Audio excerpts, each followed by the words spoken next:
y ya después queda el tercer parcial para aquellas personas que estén en condiciones de todavía pueden luchar la regularidad de la materia, ¿sí?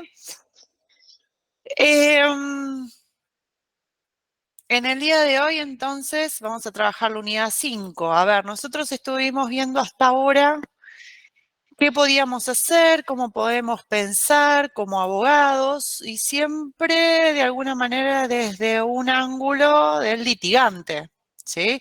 Ya sea que lo veamos en audiencia o en otro ámbito como asesores y demás, pero dejé para el final hablar y estudiar un poco a los jueces y a las juezas, ¿sí?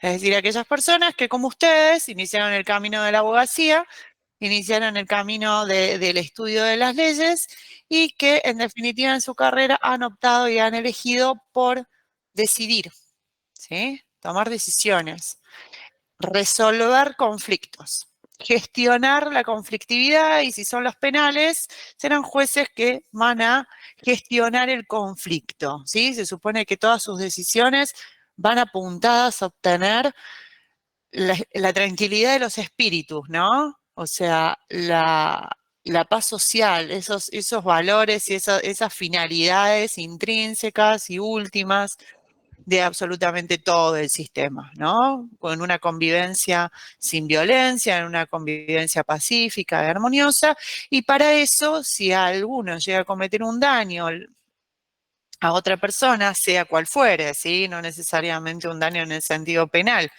sino cualquier tipo de lesión a un bien jurídico genera responsabilidad. Cualquier acción tiene su consecuencia y hay consecuencias que ingresan en el campo de lo jurídico.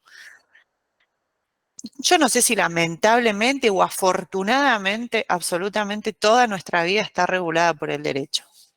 Desde que estamos en el seno materno hasta que nos vamos a morir y nosotros nos morimos y los problemas siguen para los que se quedan porque empiezan todas las reglas de la herencia y demás. Es decir, absolutamente toda nuestra vida está regulada. Todos nuestros bienes ya saben cuáles son sus destinos. Pero para eso necesitamos a alguien que cuando se genera un conflicto y nosotros no lo podemos resolver porque no nos podemos escuchar con la contraparte, porque no llegamos a un acuerdo eh, alternativo, tenemos que recurrir a un tercero imparcial que nos va a decir lo que tenemos que hacer. Entonces, siempre en algún conflicto vamos a tener varias partes, siempre enfrentadas. ¿Se acuerdan que yo decía que siempre que vayamos a juicio vamos a tener elementos controvertidos, vamos a tener hechos controvertidos? Yo voy a tener una versión de la verdad y la otra persona va a tener otra versión de la verdad. Ninguno va con mentiras al tribunal, solamente distintas ópticas de lo que verdaderamente pasó. Y en base a eso, armar toda una estrategia en cuanto a la evidencia y demás para convencer a un tercero que no estuvo en ese lugar, que no sabe de qué se trata, para decirle específicamente, bueno, mire, pasó esto y pasó de esta manera, como yo le digo, porque yo tengo evidencia que acredita o que sostiene que esto pasó así como yo digo que pasó. Entonces, ustedes van a ver más adelante con las técnicas de litigación y demás, cómo hacemos para presentar un relato persuasivo, que más o menos lo estuvimos viendo muy básico, el tema de la argumentación. A través de la argumentación nosotros generamos un estilo de persuasión sobre el juez o la jueza para que nuestra teoría, para que nuestra versión del hecho sea más creíble. Pero no porque somos buenos oradores, porque sabemos hablar bien en público, porque somos cancheros, no.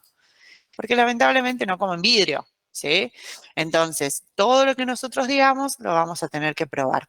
Por eso yo les insistía tanto en qué significaba argumentación. Y argumentación no significa, como pusieron algunos en el parcial, que era una cuestión de oratoria, que era una cuestión eh, de hablar bien, de comunicar bien. No, no. Argumentar, porque eso es oratoria, ¿sí? Argumentar implica justamente que yo voy a plantear una hipótesis y la voy a sostener con pruebas, ¿sí? Con evidencia. Entonces, ¿por qué es necesario digamos, internalizar, perdón, esto? Porque si no vamos a creer que el juez puede o los jueces pueden creer cualquier cosa. Y sinceramente tiene una gran responsabilidad jurídica y una gran responsabilidad social para que cualquiera que viene a decirle cualquier cosa y ellos le crean y ellos firmen y ellos, por el poder de imperio que tienen los jueces, es decir, la facultad de exigir el cumplimiento de sus decisiones, porque eso es lo más importante de todo esto. Aquel que no quiera cumplir con una orden del juez está cometiendo delito. Entonces es tan fuerte y tan impactante las decisiones que tome cualquier juez o cualquier jueza, genera un impacto tan fuerte en la vida de las personas, al punto de que si uno no cumple, genera responsabilidad, una desobediencia a la autoridad, que lógicamente es un delito, ¿sí? Entonces, ¿quiénes son estas personas de los jueces? Como yo les decía, son ustedes dentro de un par de años, dentro de algunos años, no digamos un par porque faltan dos. Digamos, dentro de algunos años, cualquiera de ustedes, después de 8 años en el ejercicio de la profesión o desde que sacaron la matrícula, pueden tranquilamente asumir el rol de jueces si es que, lógicamente, ganan un concurso. ¿Sí? Hay alguien que está en medio de la calle, ahí ya la silencié. Entonces, esta persona que, bueno, esta persona que ha sido designada por el Estado, es un funcionario judicial que ha ganado un concurso y que por ende ha, digamos, satisfecho los estándares para poder ejercer ese cargo, asume, ¿sí? Y a partir de allí tiene la gran capacidad de poder tomar decisiones. Entonces, cuando hablamos de las funciones del juez, la principal es que es una autoridad que adopta decisiones. En todo momento, chiquito o más grande, pero el juez decide en todo momento. Es la última palabra, en cierta manera, de cualquier tipo de resolución. Tanto sea una de mero trámite, no sé qué pasa con no sé, Sabrina, eh, si querés hablar algo o se le activa el micrófono, porque está me parece que en la calle. Eh, entonces, es una autoridad que adopta decisiones. Pero para eso, para que pueda tomar decisiones, y es lo que le vengo diciendo siempre a ustedes, hay que tener información. El problema está en que si pensamos en un sistema adversarial como ustedes, se supone, lo van a vivir cuando se reciban, lo van a tener ya con algunos años de ejercicio, si es que en definitiva se aprueba, ustedes esa información se la van a tener que dar al juez. Ustedes como abogados litigantes le van a tener que dar esa información al juez a través de las distintas técnicas de litigación. Entonces, ¿por qué? Porque el juez o la jueza, para tomar algún tipo de decisión, como nosotros en la vida, cuanto mayor sepamos las cosas, mejores decisiones vamos a tomar. Cuando tengamos la capacidad de poder escuchar al otro, sin enroscarnos, digamos, en nuestra posición, en lo que nosotros fervientemente creemos, y tengamos la posibilidad de producir una escucha activa, de no tener intereses, porque es sumamente importante, esto es un tercero imparcial, el juez es un tercero imparcial. ¿Eso qué quiere decir? Que no va a gestionar y que no tiene interés en el pleito. No es que le interesa la resolución del conflicto, porque si es así, hay mecanismos para excluir a ese juez, ¿sí? Ya sea una inhibición o recusación que ustedes verán con la teoría general del proceso.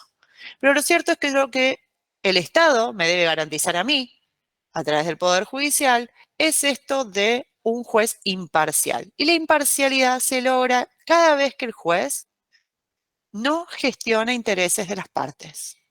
¿Sí? A veces en el sistema inquisitivo esto no sucedía.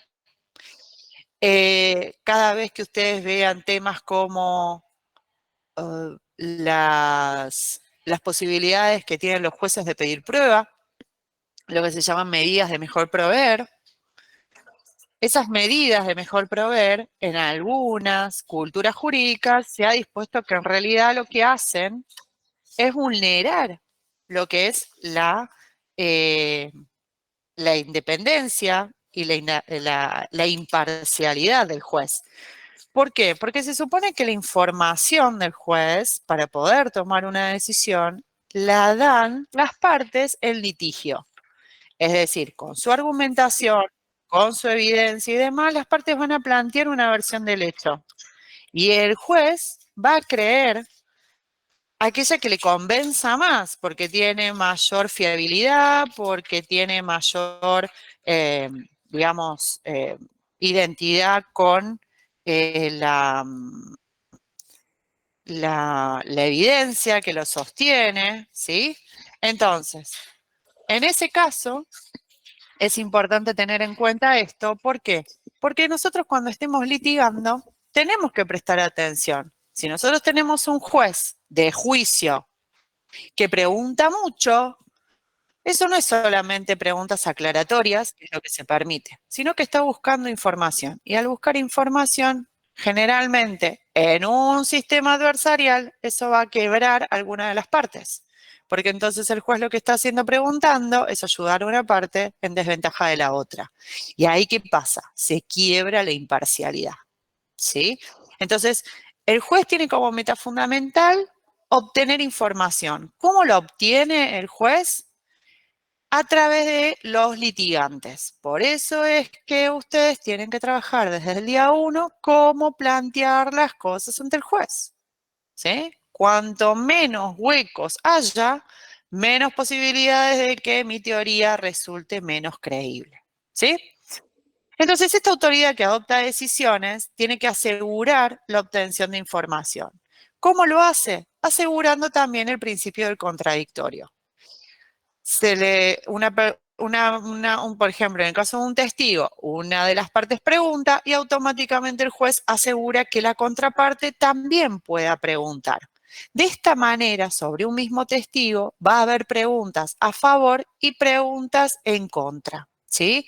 En contra de la teoría del otro, ¿no? Entonces, justamente de esta manera se va obteniendo la información y ustedes como litigantes la van a ir desperdigando a lo largo de la audiencia como si fuera un rompecabezas y en el momento, o distintas piezas de un rompecabezas, y en el momento del alegato es donde ustedes le muestran al juez el rompecabezas terminado.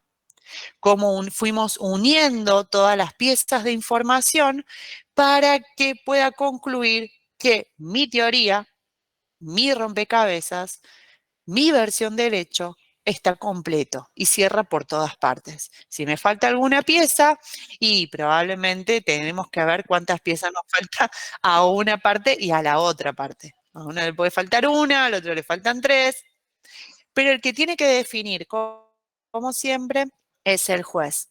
En un sistema escrito, que es el que impera hoy en la provincia de La Rioja, esa posibilidad de administrar la obtención de información lo hace a través de lo que se llama la técnica del traslado. Ustedes lo van a ver el año que viene con teoría general del proceso, que las partes se comunican entre sí con el juez a través de la técnica del traslado. Esto es una palabra técnica, ¿sí? Entonces, como que yo les puedo explicar como en castellano qué sería, pero técnicamente se habla de traslado.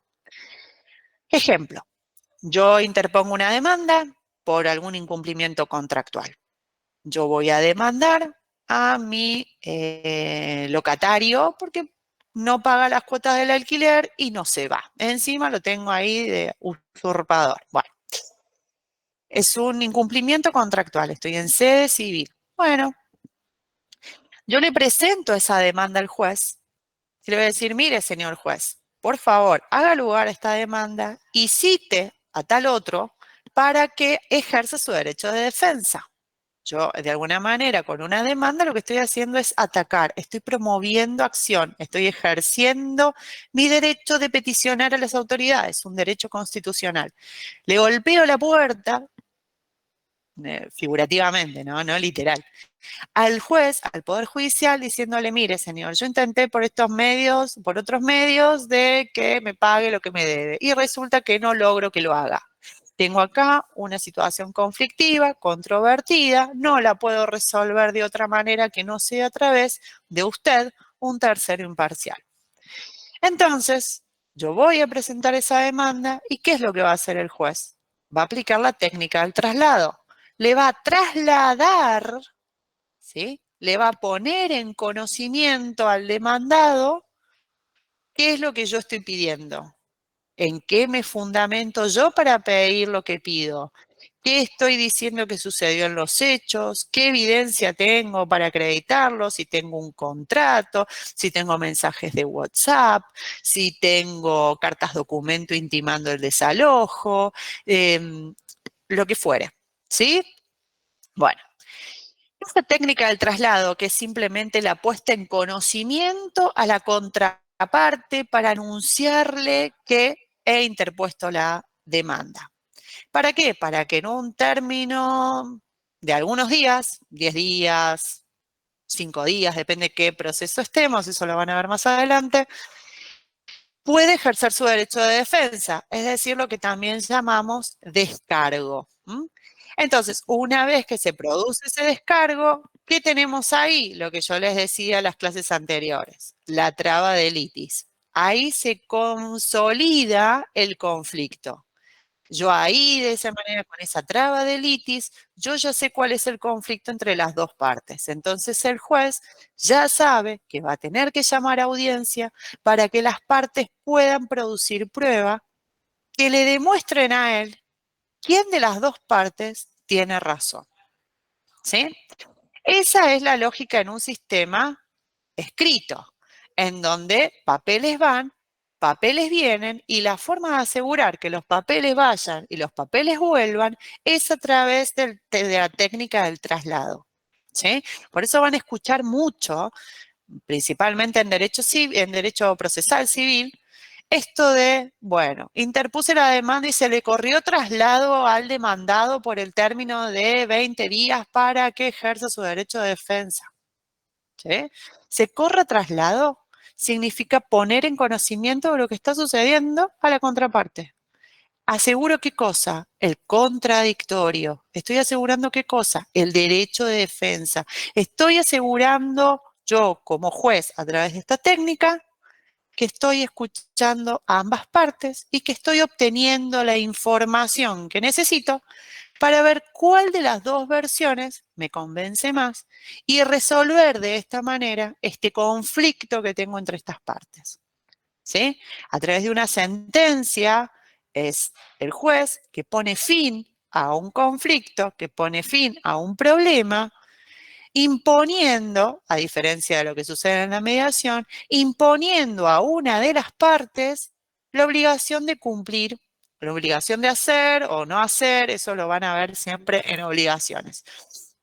Es decir, usted ha sido condenado al pago de alimentos o la cuota alimentaria de tanto, usted ha sido condenado a no hacer tal cosa, ¿sí? A no habitar más ese inmueble, ¿sí?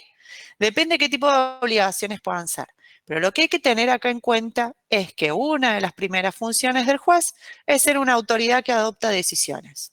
Para adoptar decisiones, tiene que escuchar a las dos partes. En un sistema escrito, ¿cómo se asegura escuchar a las dos partes? A través de la técnica del traslado. Lo que se asegura a través de la técnica del traslado de escuchar a ambas partes es el contradictorio.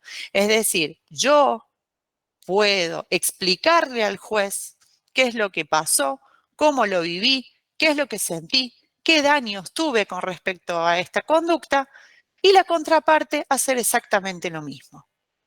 Las evidencias más fuertes, las versiones más fuertes, evidentemente son las que van a convencer más al juez, ¿sí? O a la jueza. En un sistema oral no está la técnica del traslado. En realidad no está la técnica del traslado como sucede en el sistema escrito, donde es un decreto que se le corre traslado al otro y así. En un sistema oral lo tenemos a viva voz en una audiencia. ¿sí? Entonces es ahí el juez en donde invita al fiscal, supongamos, o al actor a hacer una presentación y luego inmediatamente lo llama a la contraparte y a partir de ahí ya queda fijada la traba de litis. La lógica, lo que es la teoría siempre es la misma, no importa dónde estamos en sede civil, en sede penal, en sede laboral, en la sede que ustedes estén, el procedimiento tiene ciertas bases que se van a repetir en todos. Siempre va a haber un acto que inicie, que va a significar un ejercicio de poder de acción. Después vamos a tener un poder de excepción y tenemos un poder de jurisdicción. Ese poder de jurisdicción, el poder que significa para los jueces resolver el problema, imponer su decisión, implica un ejercicio del poder de jurisdicción.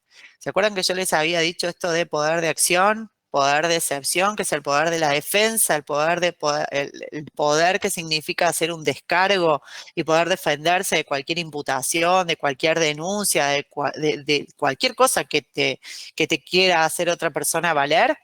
Bueno, toda esa dinámica entre uno y otro, entre las partes, tiene que estar dirigida, si no es un despelote. Imagínense ustedes una controversia familiar, ¿no? Si hablan todos al mismo tiempo, tenemos un problemón, nadie se escucha y es un bodrio. Hasta que uno alza la voz y le dicen, bueno, basta. A ver, explícate vos, Juan, primero. Juan explica. Bueno, a ver, Pablo, decime, ¿qué pasa con respecto a lo que te dijo Juan? ¿Qué tenés para decir con respecto a lo que dice Juan? Yo ahí estoy garantizando como jueza, de alguna manera, la obtención de información. Juan me está contando su teoría, su versión de lo que pasó, por qué sintió lo que sintió, y Pablo va a hacer exactamente lo mismo. Entonces yo ahí voy a detectar qué cosa, el hecho controvertido, lo que significa que las partes no están de acuerdo, ¿sí? Cuando yo identifico cuál es el problema, al escuchar uno y escuchar al otro, lo que voy a garantizar es, por un lado, obtener información, y esa información me va a permitir a mí tomar una mejor decisión, una decisión justa, ¿sí? El dar a cada uno lo suyo, bueno, exactamente se trata de eso, pero para eso hay que saber qué pasa, ¿sí? Entonces, ¿esto qué me lleva? A una figura también del juez, que es un juez director del proceso. Él es como el director de una orquesta con su batuta que indica cuándo va a tocar el trombón y cuándo vamos a escuchar a los violines. Bueno, acá pasa lo mismo. En un proceso, el juez es el director. Va a decir, primero hablas vos y después hablas vos. Y después hablas vos y después hablas vos. En el sentido de siempre estar asegurando esto del contradictorio, ¿sí? Para asegurar que una primera idea que plantea una de las partes pueda ser automáticamente controlada y efectuado su descargo con respecto a la otra. ¿Por qué? Porque el juez, cuando vas a dictar una sentencia, y ustedes lo van a ver cuando trabajen en práctica profesional, las sentencias no es un papelito volador que dice cualquier cosa. No, la sentencia tiene todo un trabajo por parte del juez. Primero va a indicar la controversia, a ver qué es lo que pasó, por qué Juan se peleó con Pablo y por qué se agarraron a piña y se lastimaron. ¿Sí?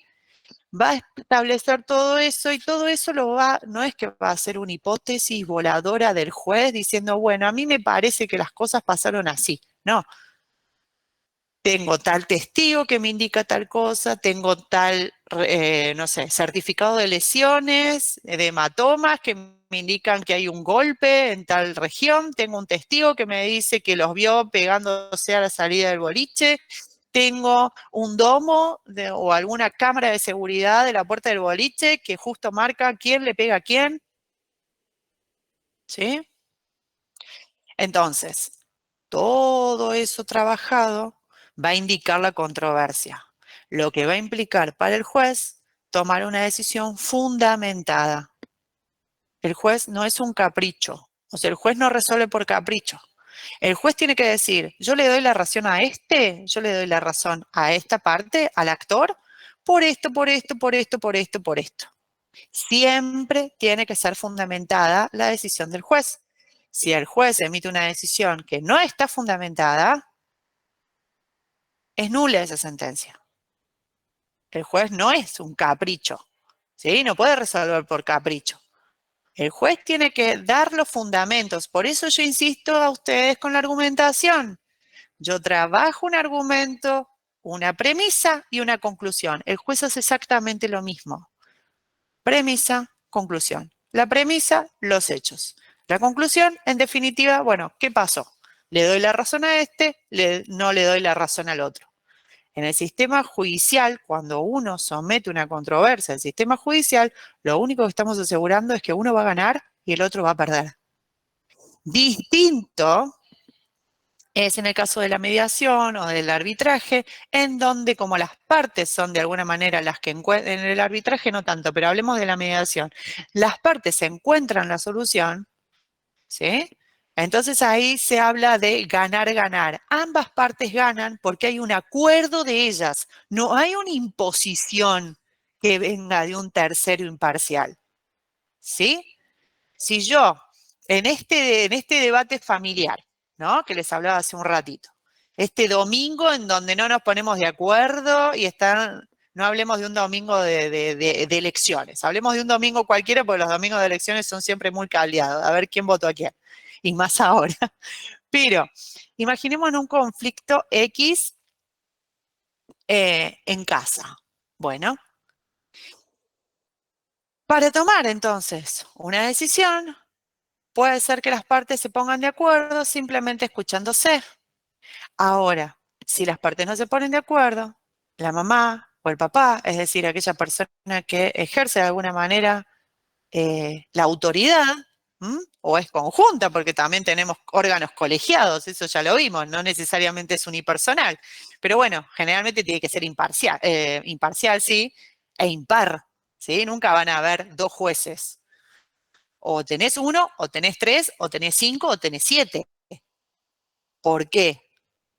Porque en caso de empate, ¿cómo desempatamos si no? ¿Sí? Entonces, por eso siempre, cuando hablamos de órganos colegiados o órganos que toman decisión, siempre van a ser impares, ¿sí? Porque justamente para que no haya un empate en donde nadie pueda desempatar. Justamente esa es la razón por la cual siempre vamos a encontrar números impares en el ejercicio de la judicatura. Entonces, esta persona va a escuchar a ambas partes, va a ver qué evidencia tienen ambas partes, y esto lo hacemos todo el tiempo. Bueno, pero vos, ¿en qué fundás? ¿En qué decís? ¿Por qué decís lo que decís y no decís otra cosa? Bueno, pero a ver, tu hermana te vio, no sé, a ver, mostraba el mensaje en el grupo de la familia que dice que yo dije que hoy teníamos que hacer determinada actividad. No sé, lo que fuere. Siempre estamos buscando evidencia, ¿sí? Ni hablar cuando nos peleamos con algún novio o novia. A vos te vengo siguiendo de cerca, te llegan mensajes a cualquier hora, cuando contestás el teléfono te vas a otro lado. Son todos indicios, piezas de un rompecabezas que nosotros llegado el momento lo armamos y planteamos nuestro argumento. Ese argumento cuando es judicial va a servir de fundamento para un juez para tomar una decisión. Pero también tenemos otra función del juez. Esta es la función del juez como autoridad que adopta decisiones. También tenemos otra función del juez, que es un juez como facilitador. Esto igualmente lo van a encontrar en los textos que están en el aula, así que no se preocupen. Es más, les indiqué solamente que lean el capítulo 1. Yo amo el libro de dirección de audiencias. Es un libro de litigación para jueces, básicamente. El que quiera leerlo todo, excelente, pero con el capítulo 1 nos alcanza. El juez como facilitador, ¿sí? Si bien el juez, si las partes no se ponen de acuerdo en una primera instancia, directamente resuelve la controversia e impone su decisión, Cada vez hay más jueces que se inclinan por ser jueces facilitadores. Hay jueces que son más de imposición, ¿sí? Escuchan a las partes, resuelven y chau, y que se arreglen cómo van a cumplir. Y hay otros jueces que están buscando la ayuda, en realidad, brindar un estilo de ayuda para que se llegue a un acuerdo. Aquellas personas que fueron a los juzgados del trabajo habrán visto que antes de una audiencia, en donde el juez ahí directamente va a resolver el conflicto, pese a quien le pese, guste a quien le guste, lo que resuelva, hay una etapa previa y una etapa de conciliación. Allí el juez tiene ese rol y está desarrollando ese rol, porque lo que hace es un juez facilitador. ¿Qué es lo que facilita? El diálogo en las partes, entre estas dos personas que no se pueden escuchar. Entonces, lo que hace él es, antes de pasar una audiencia, en el caso de La Rioja se le llama audiencia de vista de la causa, antes de pasar a la audiencia, y en esa audiencia es como que cambia el chip y dice, yo acá decido, ¿sí? En la otra audiencia, una audiencia previa que se llama audiencia de conciliación, el juez se pone otro chip y dice, yo acá soy un juez facilitador. Es decir, voy a tratar de que ambas partes se escuchen y logren un acuerdo consensuado, ¿sí? Por eso es conciliar, va a tratar de conciliar los intereses de las partes que se encuentran en choque, ¿sí? Que se encuentran en pugna, ¿sí? Que se encuentran en conflicto. También es muy cierto que los jueces tienen otra función, ¿sí? Es una función sumamente importante y que se vincula con la actuación de los jueces más allá de un proceso judicial, ¿no? Que es la función de un juez como comunicador. Entonces, el juez en audiencia, pues es la autoridad que adopta decisiones, es un juez facilitador en aquellas alternativas procesales como una conciliación, es un juez comunicador. ¿Por qué? Porque cada vez que un juez dicta una sentencia, no solamente va a tener un impacto con respecto a las partes que están en conflicto, se ponen en juego valores, se ponen en juego estándares de bien común, ¿sí? Se ponen en juego la imagen del Poder Judicial.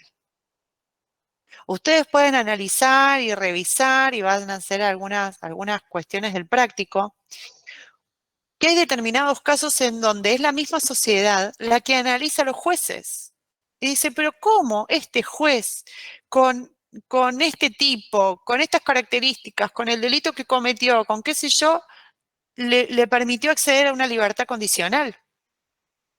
Entonces, allí empieza todo un debate social en donde podemos ver en televisión que los medios masivos de comunicación es lo que más se insume, algunas personas de redes sociales, siempre con la previsión de qué red social estoy buscando, digamos, ¿no? Estoy averiguando, de la cual estoy obteniendo información, porque hay mucha información mal informada, digamos, ¿no? Mal dada. Los medios de comunicación lo mismo. Entonces, por eso siempre los aliento a todos a que lean y lean distintas líneas editoriales, porque justamente lo que ustedes tienen que desarrollar es criterio. Nosotros les damos las bases, pero ustedes tienen que tener y generar la capacidad crítica necesaria para poder leer las distintas líneas editoriales y poder definir cuál les convence más, cuál tiene más elementos para convencerlos, ¿sí? Nosotros somos jueces todo el tiempo de nuestra propia vida. No es algo externo, no es algo que nosotros no vemos, no es algo que nos resulta ajeno. Nosotros cuando decidimos algo en nuestra vida, somos jueces de nuestro propio destino, básicamente. Entonces, pretendemos que lo mismo pase con los representantes del Poder Judicial. Entonces, este juez, como comunicador, ¿y cómo se comunican los jueces? A través de las sentencias. Nosotros conocemos cuáles son los criterios de los jueces, qué entienden, cuáles son sus estándares de derechos humanos que manejan a través de sus sentencias. Entonces, fíjense ustedes cómo no podemos pensar en un juez como justamente comunicador de los valores de la República Argentina, comunicador comunicadora, porque puede ser una mujer también, de la imagen del Poder Judicial. Un Poder Judicial de vanguardia, un Poder Judicial de baja calidad, un Poder Judicial ineficiente o un Poder Judicial óptimo. Todo eso se materializa a través de las decisiones de un juez, de la capacidad de decisión de un juez. Entonces, cuando repasamos las funciones del juez, nos ubicamos en distintos ámbitos, desde lo micro a lo macro. Desde lo más chiquito, que es una autoridad que toma decisiones en audiencia e impone de esa manera una resolución del conflicto que va a ser entre partes. Y sus efectos van a ser entre partes. ¿Sí? Va a tomar una decisión y va a resolver un conflicto que fue llevado a su conocimiento. Lo puede hacer también como un facilitador, cuando lo que busca, principalmente antes de imponer su decisión, es de ayudar a que las partes lleguen a un acuerdo. ¿Por qué? Porque hay una realidad. Cuando las partes llegan a un acuerdo es porque ambas están convencidas que lo que están haciendo está bien.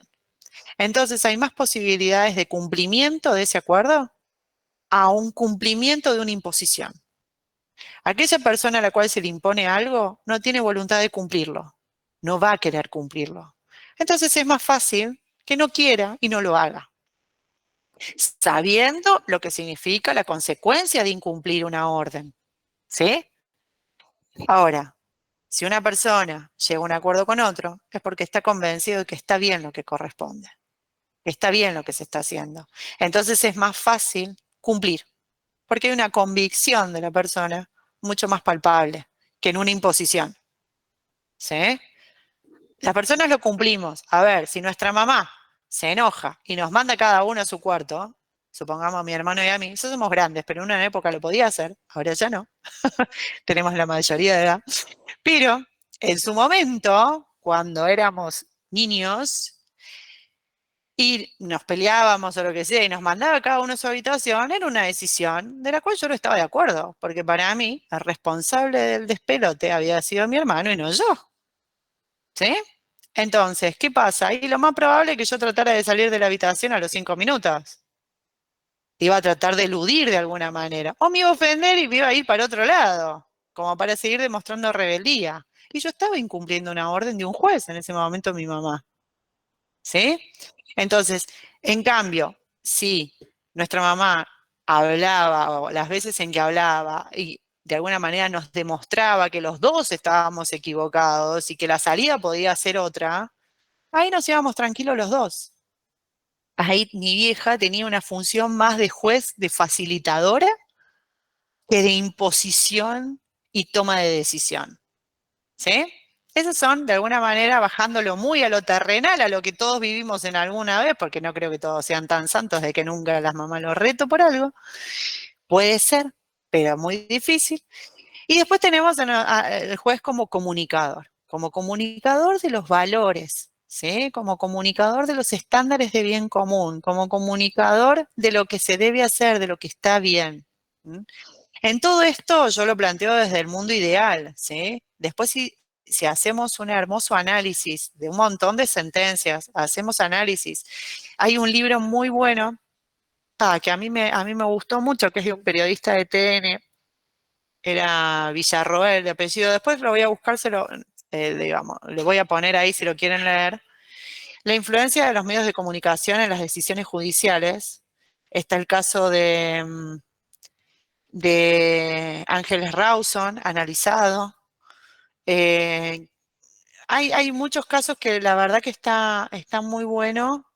Eh, si ustedes quieren, lo pueden comprar. Se analizan muchos casos que han tenido mucha trascendencia social por los medios de comunicación y cómo eso fue moldeando e impactando en el proceso judicial y principalmente en las sentencias. Como para que nos demos cuenta que el juez solamente no es que trabaja de las puertas del tribunal para adentro, trabaja de las puertas del tribunal para afuera en cada decisión que tome. Trasciende y va cambiando la cultura del lugar. Sí, Brian, no sé si levantaste la mano adrede o no.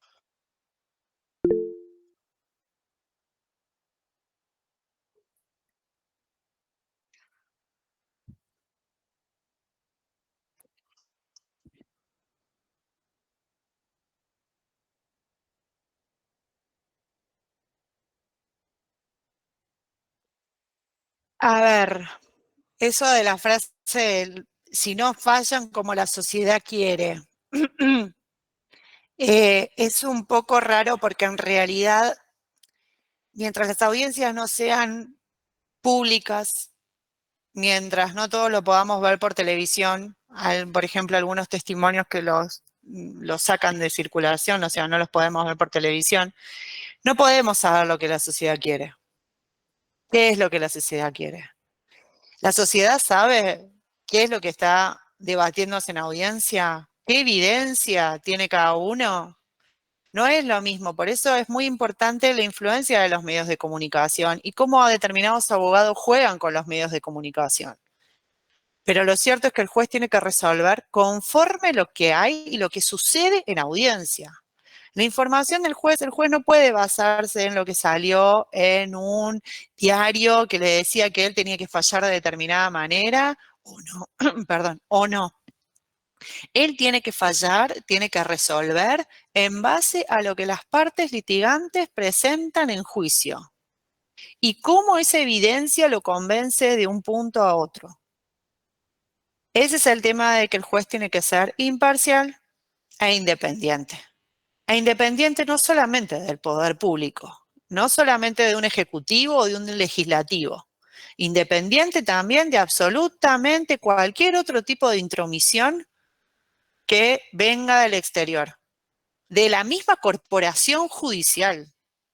Hay jueces que tienen que pelear también por su independencia dentro del Poder Judicial, de las presiones propias del poder del Estado en la administración de justicia.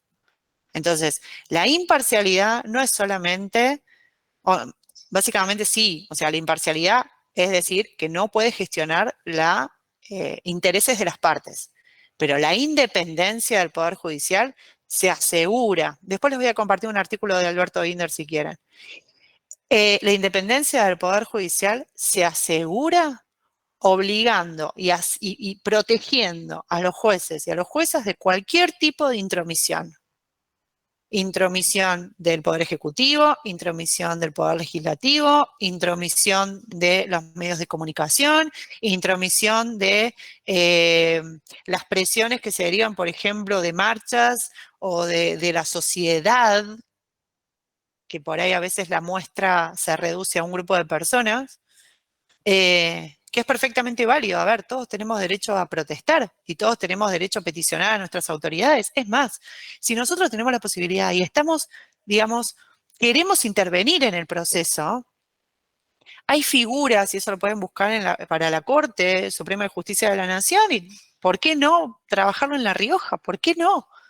Trabajar, por ejemplo, a través de la figura del amicus curiae, que se llama, que son los amigos del tribunal, personas que acercan información al tribunal, generalmente esto se da mucho en derecho ambiental, personas, ONG, que presentan información que le va a servir al juez para resolver, pero ellos no están metidos en el conflicto, ellos simplemente son amigos del tribunal, ayudan e intervienen en el proceso judicial.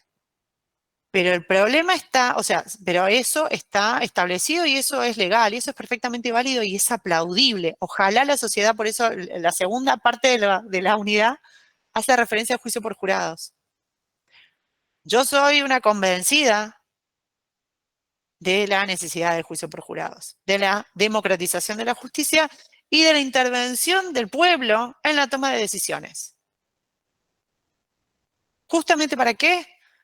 Para que la intromisión en el Poder Judicial merme de tal manera que sea imposible. No es lo mismo cooptar a una sola persona que cooptar a 12 y 12 ciudadanos independientes que no tienen ni la menor idea del derecho.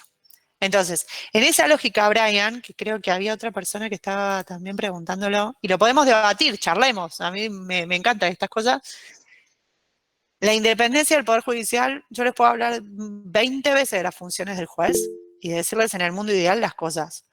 Pero lo cierto es que todos estamos expuestos a presión.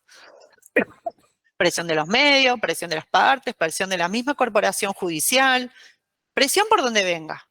Ahora, es la misma corporación judicial la que le tiene que asegurar a los jueces individualmente considerados la independencia para poder tomar la decisión que tenga que tomar. Pese a quien le pese, le guste a quien le guste, porque lo cierto es que un juez cuando resuelve está haciendo justicia, está resolviendo un caso concreto y está aplicando la justicia en el caso concreto. Y eso tiene que ser una decisión libre del juez. Eso no puede responder a presiones. No debería responder a presiones.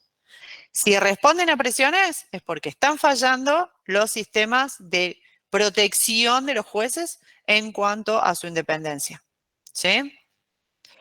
Dime, Brian, tenés la mano levantada.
Pero ¿sabes por qué? ¿Sabes? Mi sensación, ¿no? ¿Sabes por qué pasa eso?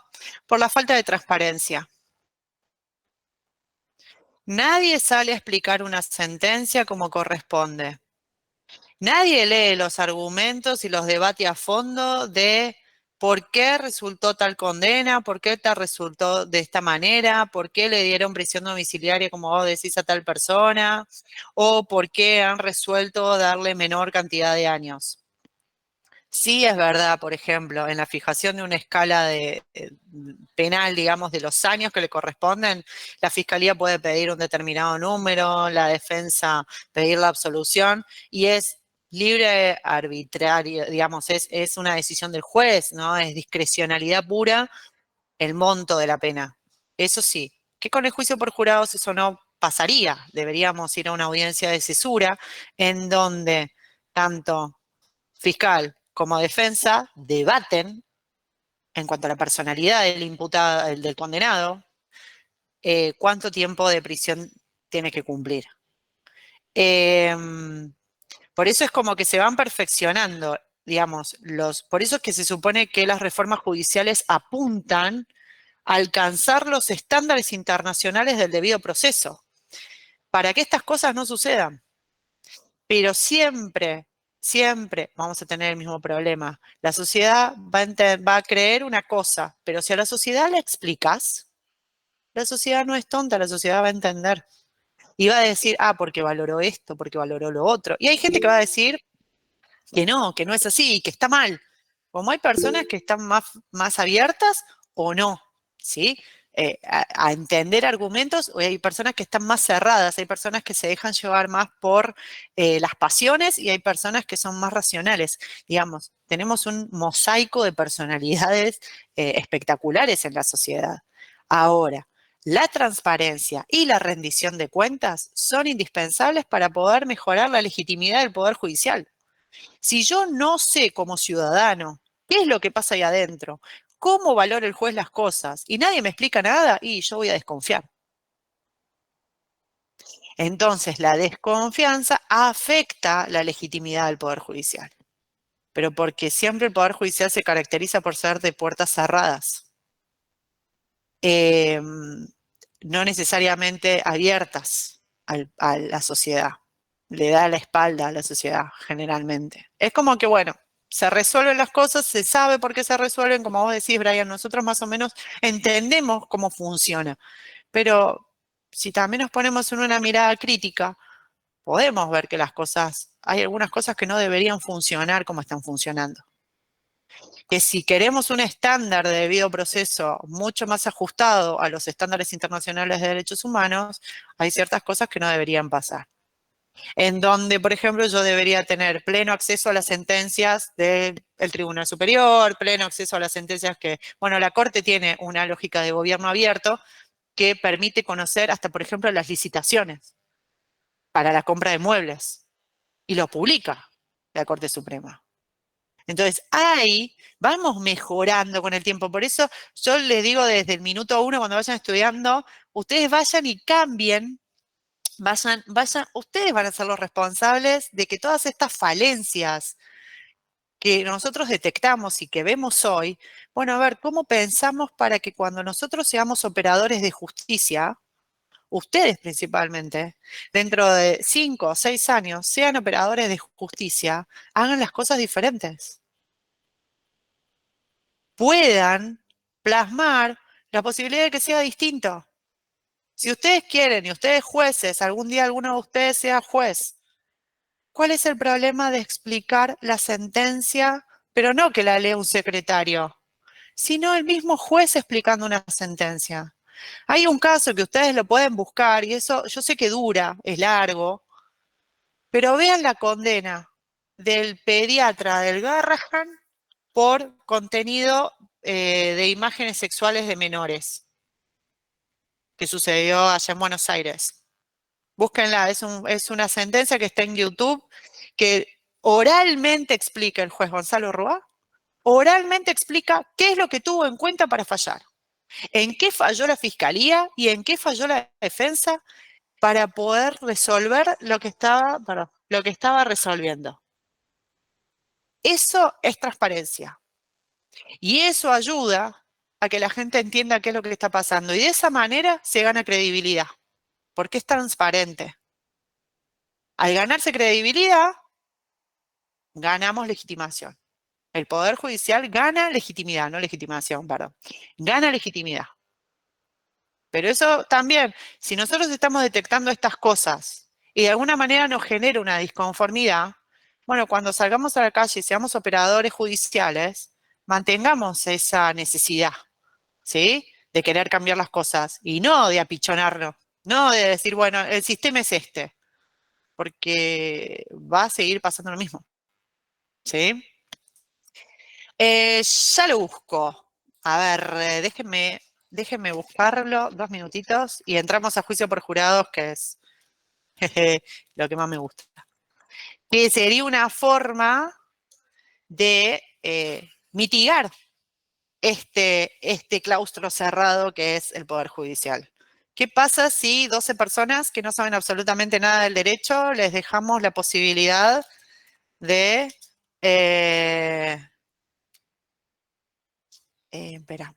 la posibilidad de resolver un conflicto, un delito, ¿no? ¿Qué pasa si ustedes todavía no están ustedes apenas están atravesando el umbral del derecho? ¿Qué pasa si de golpe ustedes los llaman y un día tienen que ir a decidir el homicidio de una persona? Uy, dirían, no, no tengo herramientas. Pero bueno, ¿qué es lo que tengo que decidir? ¿Quién dice la verdad? ¿Quién miente? ¿Quién me convence más? ¿Quién no? Eh, a ver, si lo encuentro, les paso. Es largo. Bueno, casi 2 horas. Eh, acá está el texto completo, pero no quiero el video, pero parece que está el video. Acá en este enlace. A ver. Let me see.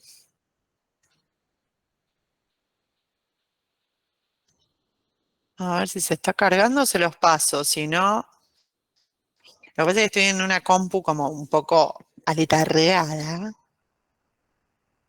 Pero bueno, ahí está todo el análisis del fallo, que fue todo expresado oralmente. ¿Sí? El juez acá en este caso no es que escribió 150 páginas y lo dejó a los abogados que averiguaran qué había en esas 150 páginas, porque la gente no lee 150 páginas. Ustedes no leen 150 páginas. Le pido que lean y no me dan bola. Imagínate una persona común. A ver, ahí está el fallo. Esto es un ejemplo de transparencia, ¿sí? Más allá de que estudio mucho de los libros de Gonzalo Rúa y tuve la suerte de trabajar un poco en él en algunas actividades y la verdad que lo admiro un montón, pero me parece que de esa manera se puede hacer, de a poquito, como todo cambio, no es abrupto, es de a poco, son cambios en las prácticas. Y como ustedes, salir de su zona de confort es muy difícil. Bueno, a las instituciones salir de su zona de confort también le cuesta. Entonces hay que tener paciencia e ir de a poquito. Bueno, eh, entonces podemos pensar, si no nos gusta mucho este sistema, podemos pensar en una alternativa. Una alternativa que está recontra trabajada en otras partes del mundo, en otras partes de América Latina, en donde justamente ¿por qué surge el juicio por jurados? ¿Sí?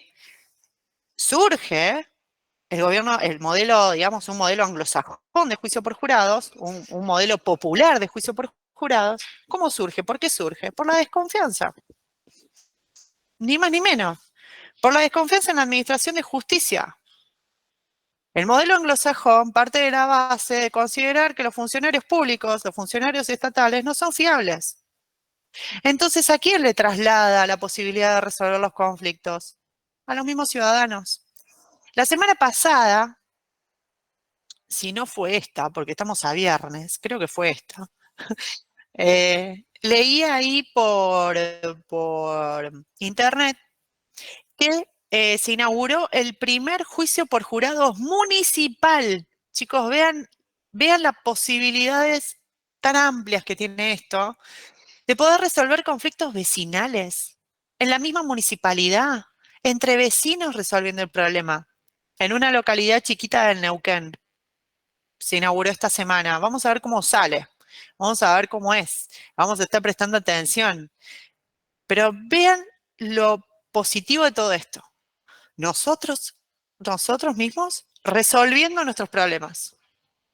Nosotros mismos haciéndonos cargo de nuestros problemas. Sí, Daniel. Y en los casos que hay esos cosas por jurado, ¿quién tendría mayor peso? ¿Lo que dice el juez o lo que dice la gente? Vamos a trabajar eso. El juicio por jurados, ¿qué es lo que hace? ¿Quién va a determinar si alguien es culpable o no culpable? Fíjense que yo no digo culpable o inocente. Inocentes somos todos hasta que se demuestre lo contrario. Lo que hace el jurado popular o el juicio por jurados es que la decisión de culpabilidad la toma un grupo de 12 personas. La culpabilidad. Todo el juicio se va a llevar a cabo adelante de ellos. La evidencia se va a exhibir adelante de ellos. El juez va a ser un director del proceso porque eso no va a cambiar, porque alguien tiene que dirigir, porque alguien tiene que ordenar ese debate y eso lo va a hacer el juez. El juez lo que va a hacer es un director del proceso, le va a dar la palabra a uno, le va a dar la palabra a otro, va a resolver los incidentes que suceden en audiencia, las objeciones. Ustedes ven mucha película yankee y ahí es donde más los vemos, ¿sí? En donde tienen un juez que lo que está es más bien expectante, espectador de lo que va sucediendo y va resolviendo circunstancias que hacen a la puridad de la información, ¿sí? ¿Por qué? Porque lo que queremos es que cuando llegue el jurado, estas 12 personas, 6 varones, 6 mujeres, y si estamos en Neuquén o en Chaco, podemos hablar de comunidades mapuches mezclados con criollos, o eh, eh, en el Chaco también, que tienen jurado interracial, su ley permite el jurado interracial. Entonces, o intercultural en realidad, no interracial, es muy viejo hablar de eso, intercultural. Y el juez puede tomar una decisión, a ver, pero en el chat. Entonces,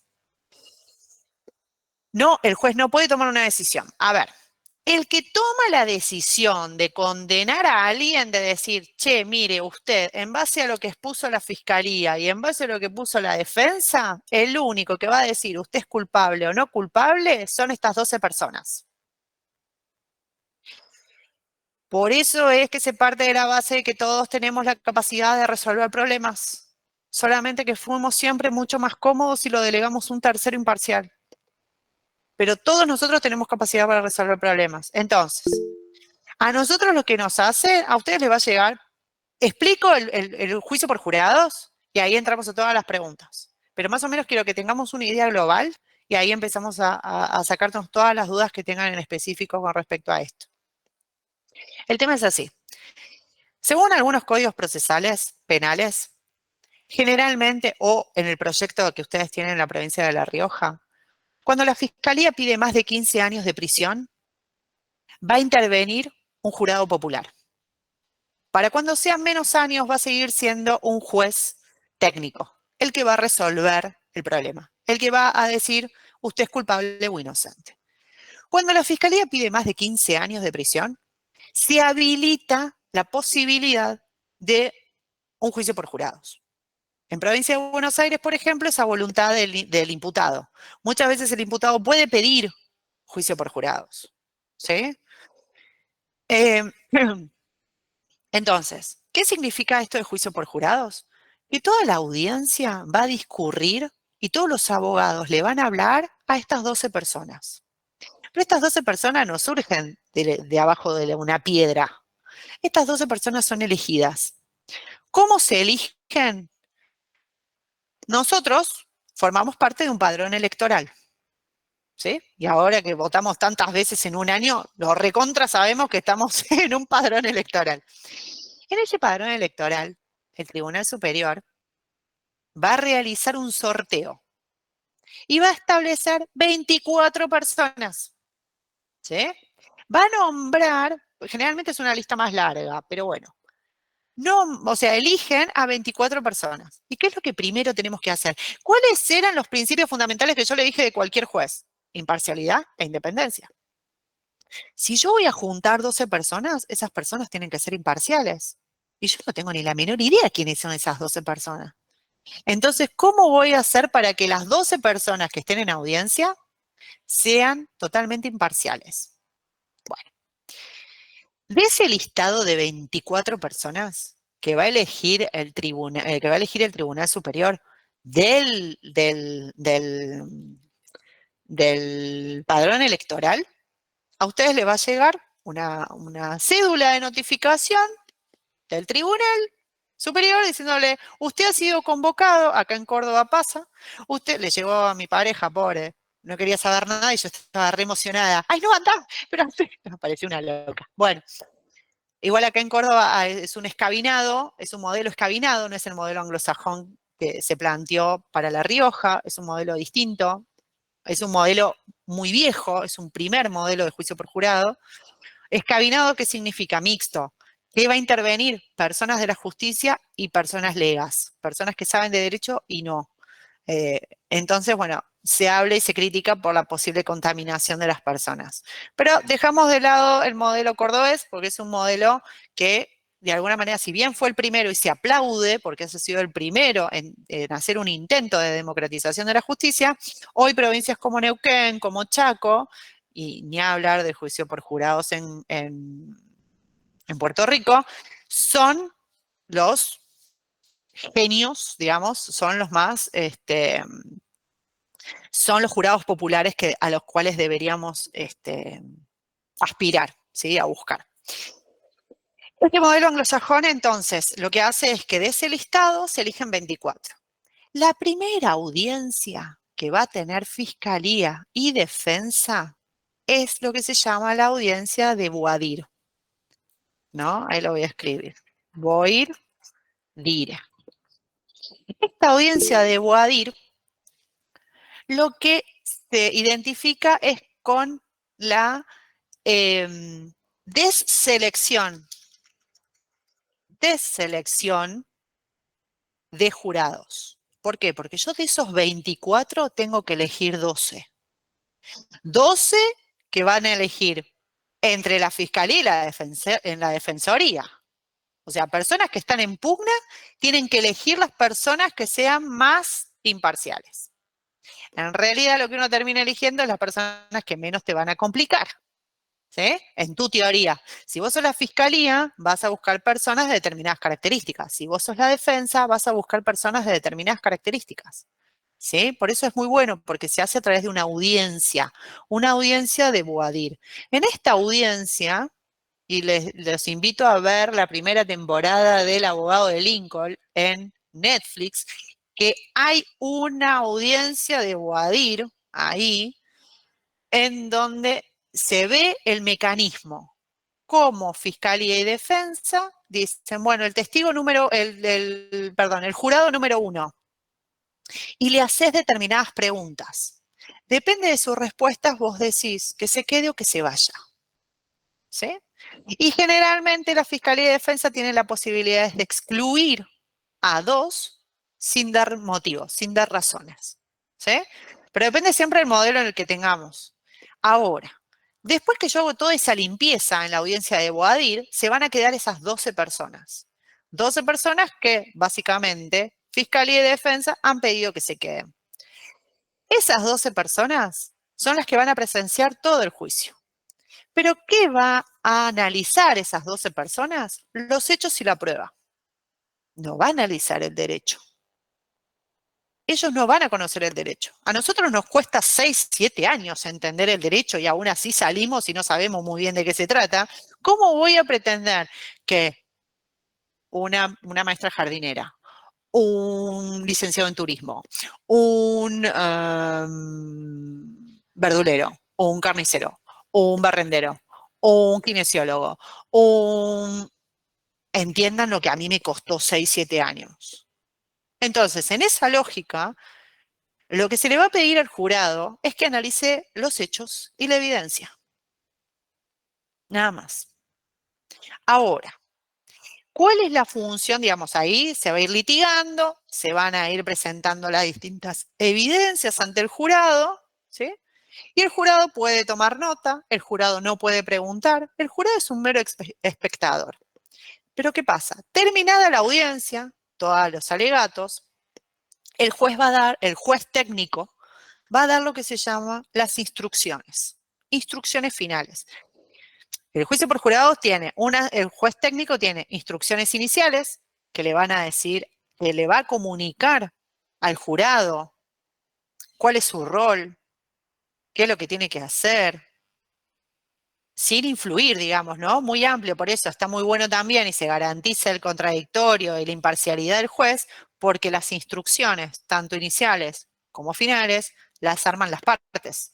Hay otra audiencia para poder hacer las instrucciones. Se sientan fiscal, defensor y juez como si estuvieran haciendo un trabajo práctico y establecen cuáles son las instrucciones iniciales y finales.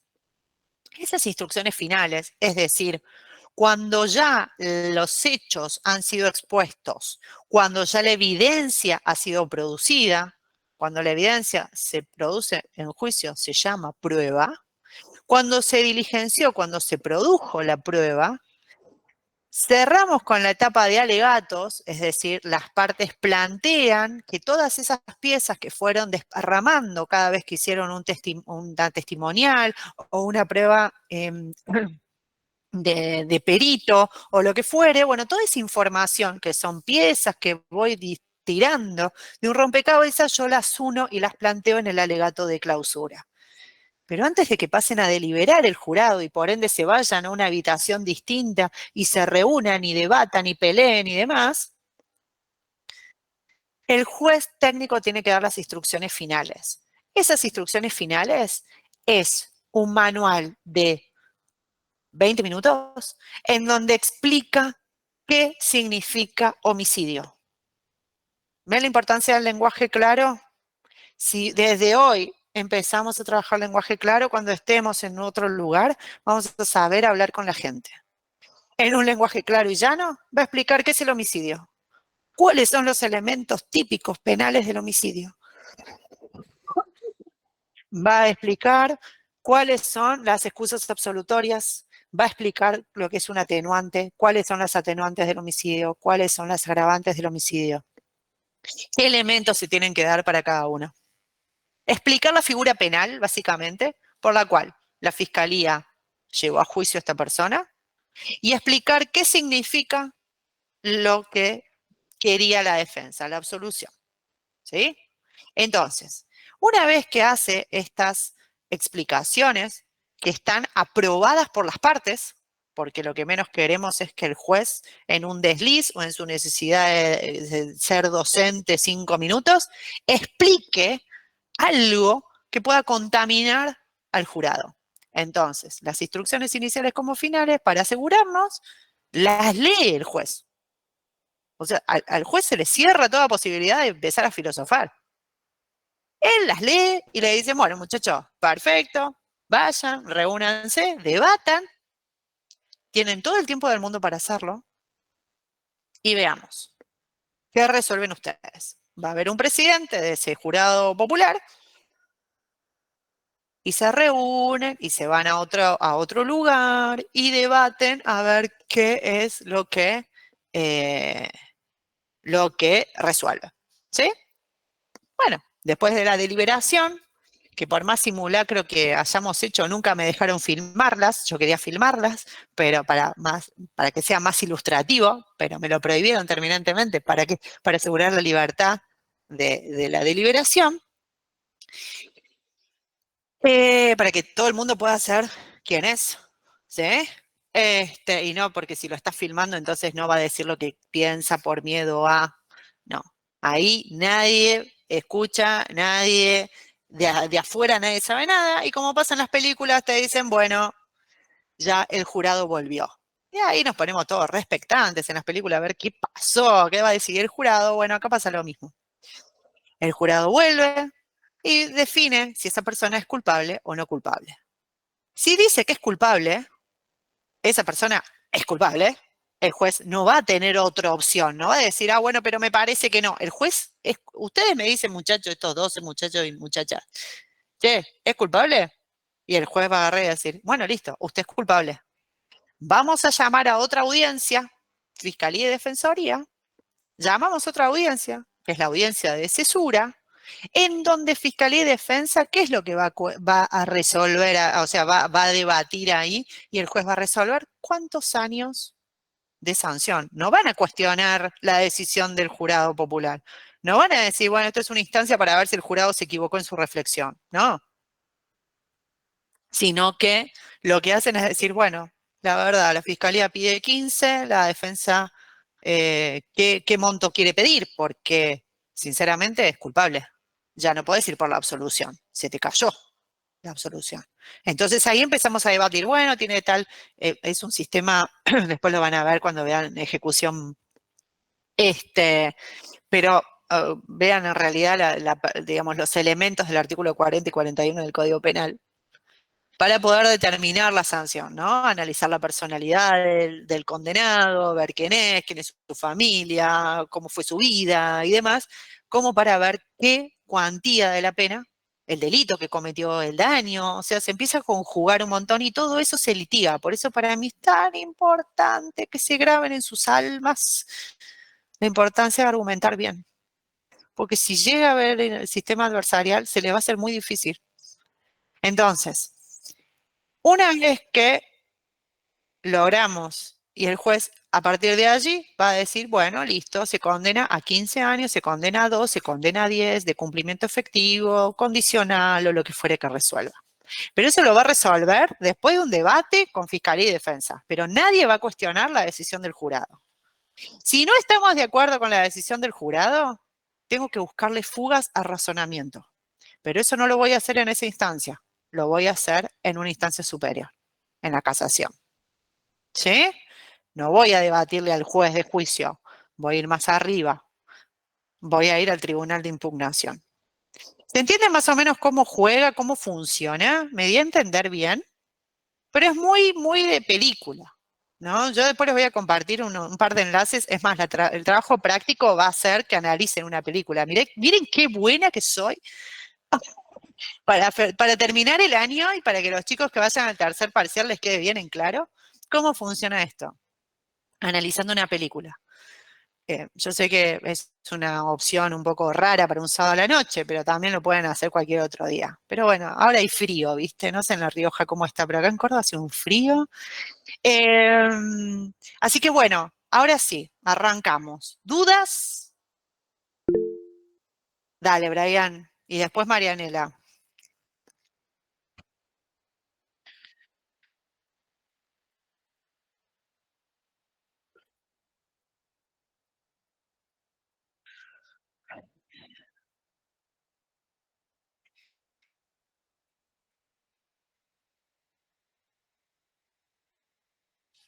Mira, Brian, esto es evolución. Mira, la Constitución Nacional, en 3 artículos, eso se los dejo a ustedes, en 3 artículos plantea, principalmente en uno que es como el que justifica toda la constitucionalidad del juicio por jurados y la inoperancia del Senado para dictarlas, para su reglamentación a nivel nacional, porque a nivel provincial, cada provincia lo ha hecho.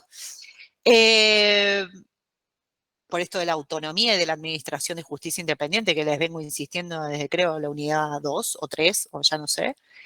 Pero en principio la mayoría de las provincias lo adoptó para el procedimiento penal. ¿Por qué? Porque la Constitución Nacional dice que los juicios criminales deben ser finalizados por jurados. Entonces, como que lo limitó a los juicios criminales. Pero, Grande Chaco, por ser la primera provincia en sacar un juicio por jurado civil.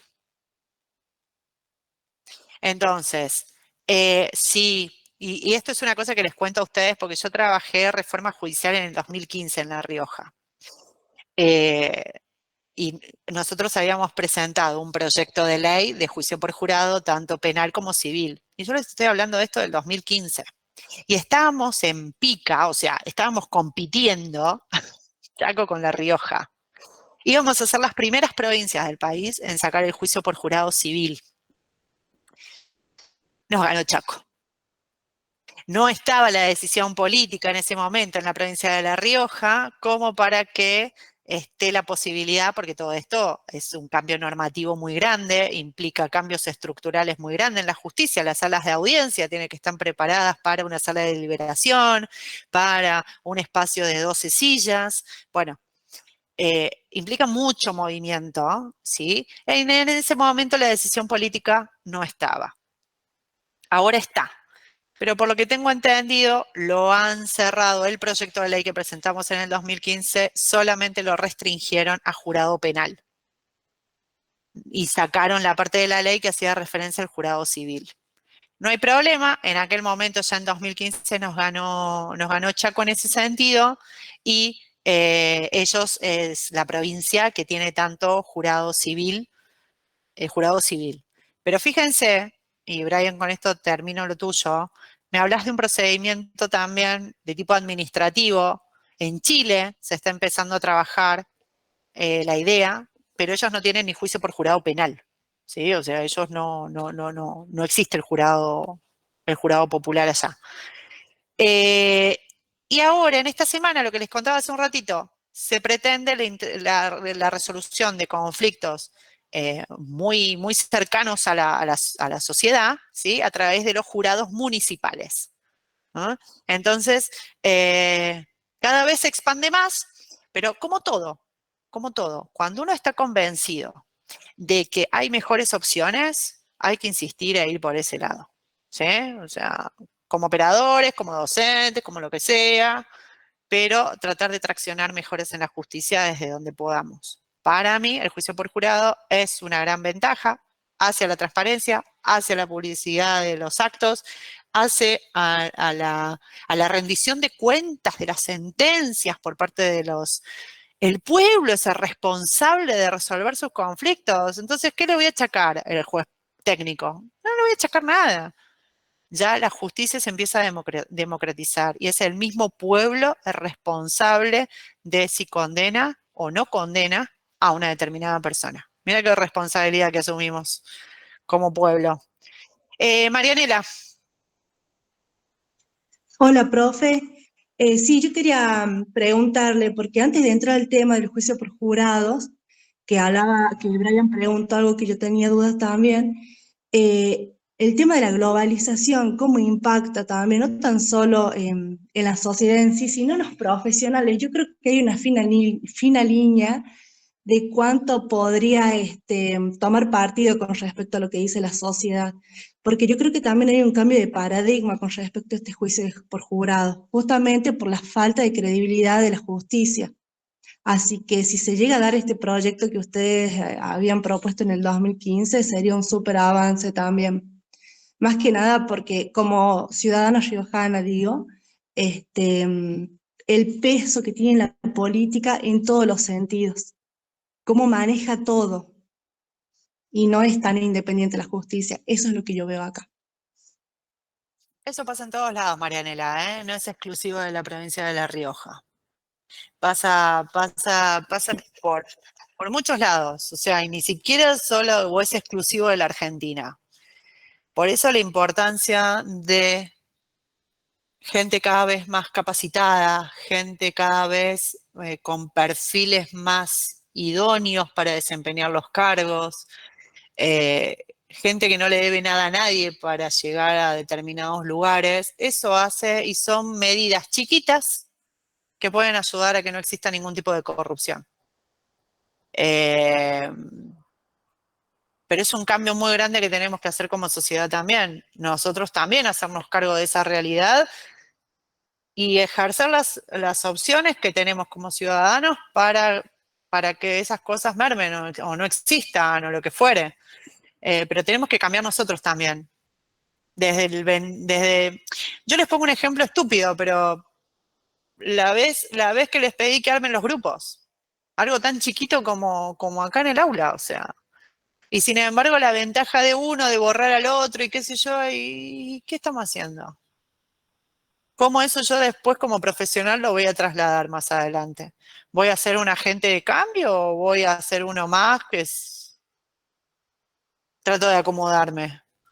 Entonces esas cosas es donde uno en lo chiquitito, en las decisiones que va tomando cada día, dejemos para cuando seamos más grandes y qué decisiones tomamos, pero si nosotros tenemos en claro nuestros valores, si nosotros tenemos en claro quiénes somos, si nosotros tenemos en claro que sabemos, que estudiamos, que somos conscientes del impacto que nosotros día a día realizamos en nuestro trabajo y qué sé yo, lo hacemos con seriedad, con responsabilidad, nosotros, por nosotros. Y si cada uno hace eso, el resto no debería tener lugar. Nadie podría prestar una oreja para escuchar una cuestión ilegítima, una cuestión ilegal. Y sin embargo, se da. Pero ya les digo, desde algo chiquitito, como lo que vimos acá la otra vez, lo podemos trasladar, pero nosotros vamos a ser los que hoy estamos juzgando y criticando, bueno, nosotros vamos a ser esos mismos, más que nada ustedes, pues yo ya estoy medio vieja, van a ser ustedes dentro de 6 años, 7 años. Entonces, si lo que hoy criticamos y nos parece mal, bueno, ¿qué pasa y qué decisiones tomamos cuando estemos ahí y tengamos capacidad de decisión? ¿Qué hacemos? Y eso es lo más importante y esa es la única forma. Y empezar a trabajar con todas las generaciones en que es más importante los valores a ser un ventajero, ¿no? A querer sacar 4 cabezas en una carrera que en definitiva no sé cuántas personas están corriendo en la misma carrera. Pero es una apreciación personal, ¿no? Eh, yo creo que desde lo chiquitito, desde la educación, sí podemos. Yo soy una convencida que sí se puede mejorar, porque si no, ¿para qué doy clase? Pero bueno, no sé, es una apreciación personal, por eso Marianela es como lo que yo creo y es totalmente falible, ¿no? Es una opinión y puede haber totalmente divergencia. Pero yo creo que en las decisiones que tomamos día a día ahí vamos a mejorar como personas, y si mejoramos como persona, después puede venir cualquiera, pero nosotros estamos muy bien parados en nuestros dos piecitos y no nos vamos a dejar influenciar mal, ¿no? Y yo creo que ahí sí se pueden producir cambios. Sí, profe, coincido. Muchas gracias. No, de nada. María Luisa, Sí, profe. Yo le quería preguntar, cuando se realiza la selección de los 24 jurados, o sea, les llega a ellos la notificación, ¿pueden negarse, profe? Y en el caso de claro. negarse, ¿se vuelve a sortear para Primero, completar los claro, 24? sí. A ver, negarse. Negarse es una carga pública, ¿sí? Vos tenés que justificar por qué te negás. No es porque, ay, no, chicos, please, de verdad, no tengo ganas de pasar un día ahí adentro. No, te van a revolear, digamos, esa no va a poder ser la razón. Sí vas a tener que exponer que tenés alguna circunstancia, no sé, que tenías, lo más simple es un viaje, pero tenés que acreditar la compra de pasajes, digamos, es una carga pública, tenés que ir. Ahora, vos vas a llenar, a vos te citan y lo primero que haces es llenar una declaración jurada. Esa declaración jurada le va a permitir a la Fiscalía y Defensoría ver si te citan o llaman a un reemplazo, ¿sí? Ver si te citan para conformar para esta audiencia de Boadir o te dicen, no, mira, quédate en tu casa porque no me conviene para este caso, o porque ya participaste en otro jurado popular anteriormente, o porque, no sé, la información que vos das, por ejemplo, no sé, si estoy hablando de un femicidio y vos fuiste una persona condenada por homicidio, no te puedo llamar, ¿me entendés?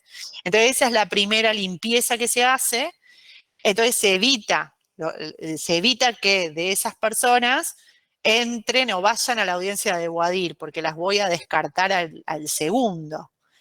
Entonces me voy a quedar sin personas. Entonces se hace esa primera limpieza con una declaración jurada, que generalmente lo hace la oficina judicial, que yo les conté como un método innovador de organización de los recursos, porque no es lo mismo organizar un juicio por jurados que una audiencia de juicio común. ¿Sí? Hay mucha más logística, hay que pagar hoteles, hay que pagar la comida de las personas, hay que hacer varias cosas. Entonces, y a veces si es un pueblo muy chiquito se busca gente de otros pueblos, ¿no?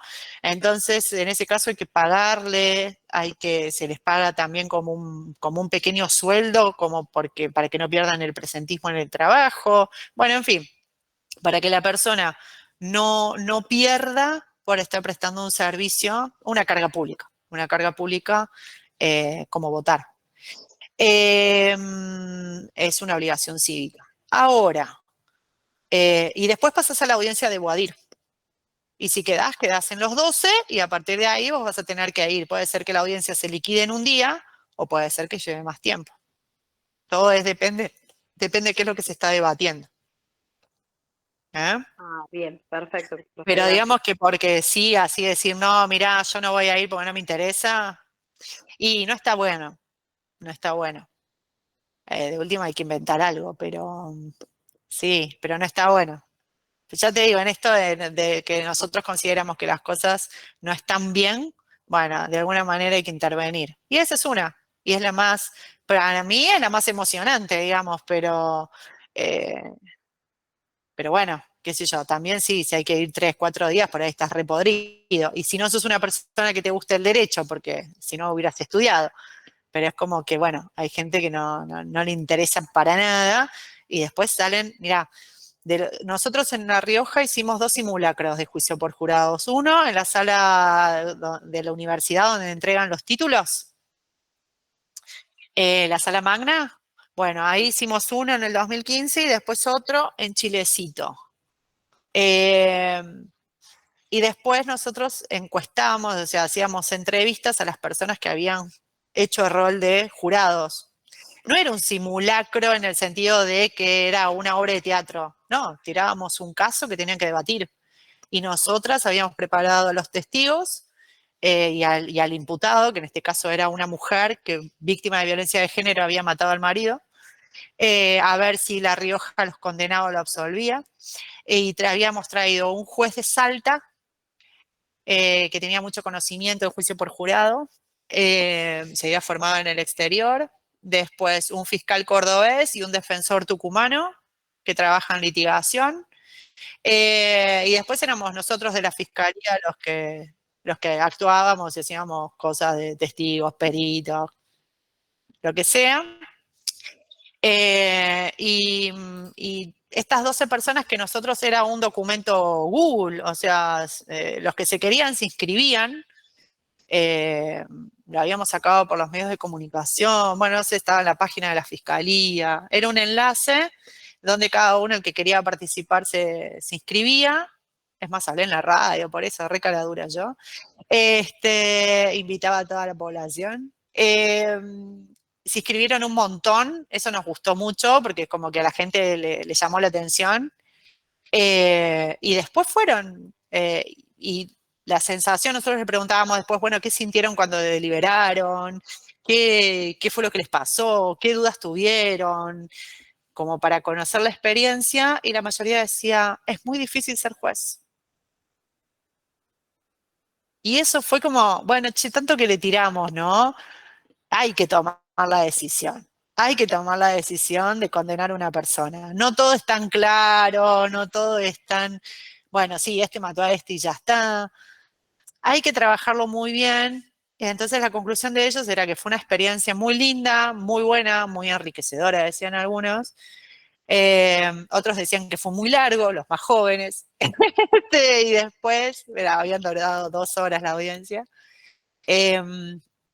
Y otro nos había dicho esto, justamente, ¿no? Qué difícil que es ser juez, qué difícil que es tomar una decisión, porque la fiscalía no me terminó de convencer, pero lo que decía la defensa tampoco, y bueno, había que tomar una decisión, y la verdad que era muy difícil. Entonces eso nos sirve también para trabajar empatía y ver que no todo es tan blanco y negro, sino que es difícil también tomar decisiones.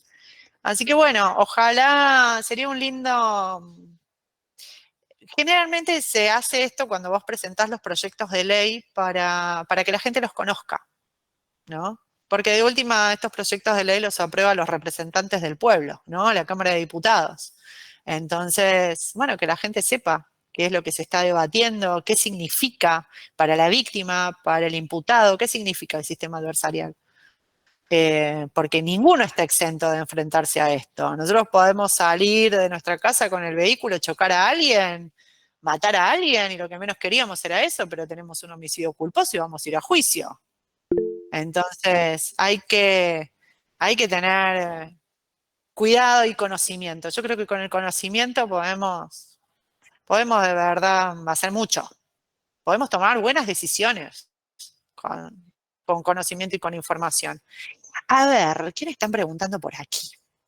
¿Cuál es la película que iba a recomendar para esta unidad? Van a hacer un trabajo práctico, así que después se los voy a pasar, les paso el enlace tranquilamente. Pero lo que yo recomiendo para ver Audiencia de Boadir, que me parece que está muy bueno, porque debe ser así, es el abogado del abogado de Lincoln, en el Lincoln, o no sé qué, porque Lincoln es el auto, ¿sí? Es una serie de Netflix. Después hay otro que trabaja litigación, pero es más chantum, pero estaba buena. Call Me Saúl o algo así, que también está bueno en Netflix. ¿Qué otra más? Después una, para los que quieren saber, un jurado popular en sede civil, ese. Los que quieren verse en sede civil, juicio por jurado, es Filadelfia, la de Tom Hanks, que está enfermo de HIV y lo echan, él es un abogado. Es una serie, Sabri. Yo recomiendo la primera temporada. En la primera temporada está la que yo les digo de Audiencia de Boadir. Y ahí ven todos No, ya sé, por eso es por el auto. Porque manejo un auto, el canchero del abogado. Igual tiene mucha película, como diciendo, bueno, che, pero qué onda de golpe, le aparece esto, bueno, en fin. Tiene, o sea, hay partes que son medios difíciles. Digamos, a los litigantes no se nos aparecen los testigos estrella debajo de las piedras, pero a este sí. Pero bueno, eso es lo divertido de la fantasía. ¿Y qué más? Bueno, creo que son esas. Después está Tribunal en Fuga, que está buena, es más vieja, pero se puede ver también la dinámica de juicio por jurados. Jurado civil, ya les dije que es Filadelfia, que está muy claro cómo se hacen los alegatos de apertura y de clausura, cómo se hacen el examen directo y contraexamen de testigos, todo lo que es técnicas de litigación, ahí se ve re bien. Bueno, creo que con eso tenemos como para un fin de semana entero. Esto tomo, César, en el tercer parcial solamente porque soy un ser de luz, les voy a tomar únicamente la unidad 5, ¿sí? La unidad 5 es todo lo que está ahí en el aula virtual, ¿sí? Que ahí les puse Profe, solamente las páginas que están ahí, ¿sí? profe, Sí, Luisa. la modalidad del examen también es presencial, así como el anterior, sería el viernes que viene. No, el viernes 17, Sería el 17. sí. Para el 10, ustedes van a presentar el trabajo. Yo el 10, de alguna manera, no voy a dar clase. Solamente los dejo para que el día 10 lo usen para hacer el trabajo práctico, digamos. Puedan usar el horario de clase, les sirva. Si lo tienen antes, buenísimo, pero la fecha de presentación sería el 10 a última hora, ¿sí? El análisis de la película. El examen lo más probable es que sea virtual, a través de la plataforma de Zoom. Perdón, a través de la plataforma del campus, perdón. Ah, bien, bien, perfecto. Sí, porque yo no pude asistir el segundo, estuve enferma, así que voy al tercero. Dale, dale, dale. No, seguramente lo tomaré a través de la plataforma porque yo tampoco ya, si no me van a echar. Brian,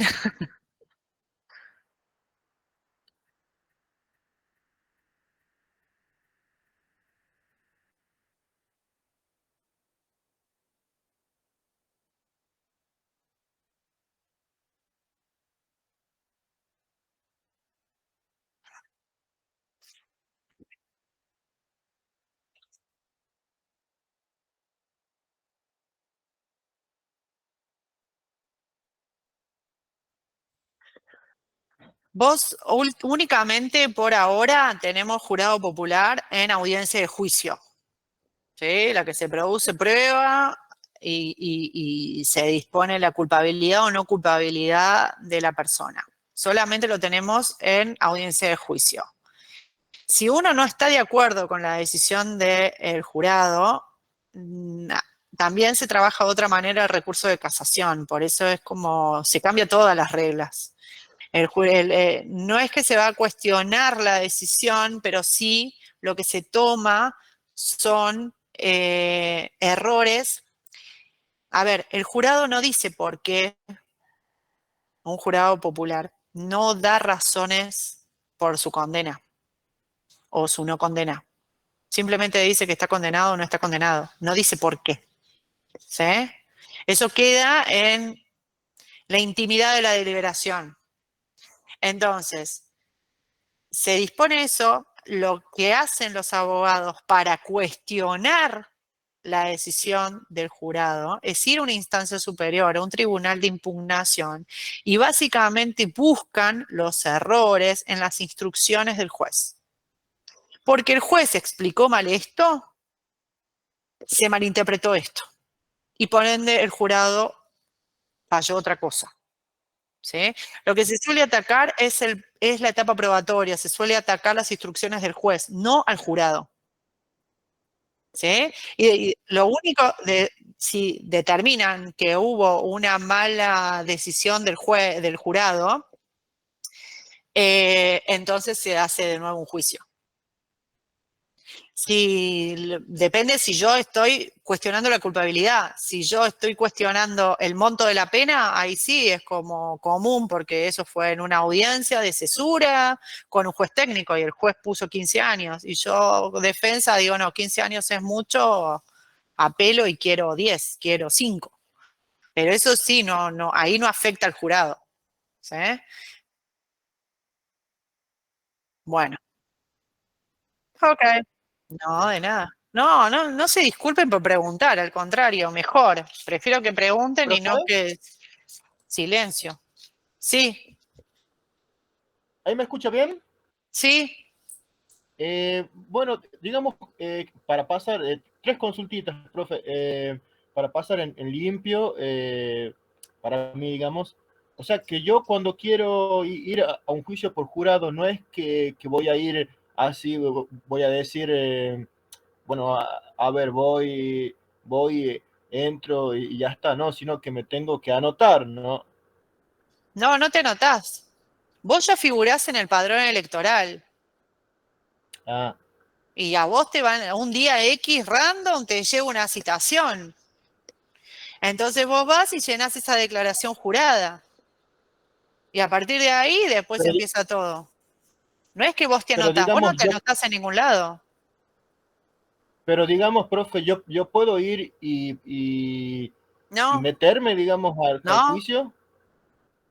como espectador, pero no como jurado. Claro, claro, como espectador. Sí, como espectador, sí, sí. Se supone que son audiencias orales y públicas. Salvo que el juez diga que no, porque el tema no es susceptible de ser, de ser público, por ejemplo, un abuso sexual. Esas audiencias son cerradas, porque no interesa que nadie conozca, pero no por una cuestión de transparencia, sino por una cuestión de protección a la víctima. En cambio, Bien, si vos querés ir a una audiencia de robo, hurto, estafa, lo que sea, vos podés ir tranquilamente. No deberían impedírtelo. Si vos tenés ganas bien, profe. mañana de ir a una audiencia de juicio, vas a tribunales y preguntás, che, o te fijas en las audiencias, en la agenda de audiencias, che, ¿puedo ir? ¿Puedo entrar? Y el policía te va a decir, se va a fijar que no tengas armas, que no tengas nada, y probablemente se preguntará a la secretaria o qué sé yo, y te dejarán o no pasar. Pero las audiencias son públicas, te deberían dejar pasar. Profe, y la otra consultita es, todos rendimos el tercer parcial el, No, el 17. solamente los Bien, que tengan que regularizar la materia, es decir, aquellos que o no asistieron a algún parcial o les fue mal en algún parcial. Pero le tiene que haber ok, ido mal profe. en uno, Sí, sí, o sí, sí, tuvo que sí. haber faltado a uno, ¿sí? Cosa de poder recuperar ahora y poder tener dos notas de aprobación. Profe, el 10 es feriado por el Día de la Tradición. ¿Es así? Ay, no sé, por mí no, tengo entendido que no. Sí, es feriado el próximo viernes. Ay, pero qué buena noticia que me das. No lo sabía. ¿No se corrió para el lunes, el feriado? Me parece que se había corrido para el lunes siguiente, porque es 12, el domingo es 12 y se corría para el lunes. Me da la sensación que era así. Bueno, averiguamos. Después voy a buscar ahí en los feriados qué onda, pero bueno, igual. Yo tenía eh, entendido, profe, que el 20 es feriado, pero estaban discutiendo si moverlo. Eso es lo que yo tenía entendido. No sé si el viernes que viene. no sé, yo cuando armé el cronograma de clases no me figuraba feriado el 10, sino con gusto le clavaba un feriado y descansábamos todos, pero no. Igual chequeo ahí, Adolfo, si el 10 es feriado. Igualmente el 10 sería la entrega del trabajo práctico. No va a haber clase, ¿sí? Cosa de que también vayan preparando el parcial, que el parcial sí es el día 17. Y ahí se termina el cuatrimestre. El 17 es el último día de clase. Porque yo tengo que entregar las actas hasta el 24, así que tengo que corregir antes del 24. ¿Sí? Profe, el trabajo práctico es para todos, haya el que haya aprobado y el que no, para todos. Sí, para todos. Bien. A ver si subo algunas notas. Ujú. Camila. Profe, quería preguntarle si se puede rendir el final de la materia en noviembre. Si les da las correlatividades, yo no tengo ningún problema. En noviembre, no. Sí, si una vez que yo entregue las actas, yo las actas las entrego la fecha que corresponde, digamos, ¿no? A partir de ahí les tienen que cargar las regularidades. Y una vez que están cargadas las regularidades, se pueden presentar. Ustedes acuérdense que solamente los regulares pueden rendir esta materia. Los finales de esta materia, solamente los regulares. Y esa regularidad tiene que estar cargada en el SIU. Yo la cargo el 24, que es el último, creo que hasta el 26, hasta el domingo 26 se tiene tiempo. Pero bueno, yo el 17, aparte si la tomo, ponele el 19, ya estaré subiendo las actas. No sé cuándo es el periodo de inscripción de los exámenes, pero una vez que están cargadas las actas en el SIU, acreditada la regularidad, ahí van a poder inscribirse, no hay ningún problema. De 10, profe. Bueno, Sabri. Hola, profe. Mi consulta es por los trabajos prácticos que ya le habíamos pasado. Sí. Si nos va a hacer la devolución o no, o si es que ya se hizo la devolución del trabajo práctico ese. No, todavía no. Estoy escribiéndoles, digamos, como una reseña a cada uno. Y eso se los comparto una vez que suba los videos. No, falta porque hay algunas personas que sí respondieron los ítems, hay otras personas que no, hay otras personas que pusieron más de 5 minutos de video, hay otras personas que no. Bueno, es bastante minucioso. Bien, profe. No, era para sacarnos esa duda por ahí, porque nosotros tuvimos un problema con que estaba caída la página y intentamos desde las 8:30 de la tarde más o menos hasta las 12:30 de la noche. También, no se podía. igualmente yo les di recibido a pesar de que lo presentaron por fuera de hora. No sé si vos, Sabri, pero hay personas que presentaron, que me mandaron el mail pasada a las 12 de la noche, cuando la hora de entrega era a las 23. Estas son, digamos, son cosas que yo no lo hago por casualidad, digamos, ¿no? Si les pongo a las 23, ¿por qué? Porque tienen que saber que en la justicia hay horarios para todo. Y si se vence, se rechaza. Yo porque ahora los dejo pasar, digamos, ¿no? Pero si alguien me lo presentaba a las 24 como pasó, o a las 23:02, ponele, 01, yo lo debería haber rechazado. In limine, se le dice en la justicia, cuando ni siquiera se analiza qué pasó. No cumplió con los requisitos formales, chao. Entonces es para que ustedes también vayan aprendiendo y tomando conocimiento de que eligieron una carrera bastante estricta en ese tipo de cosas. Pero sí, después lo voy a compartir.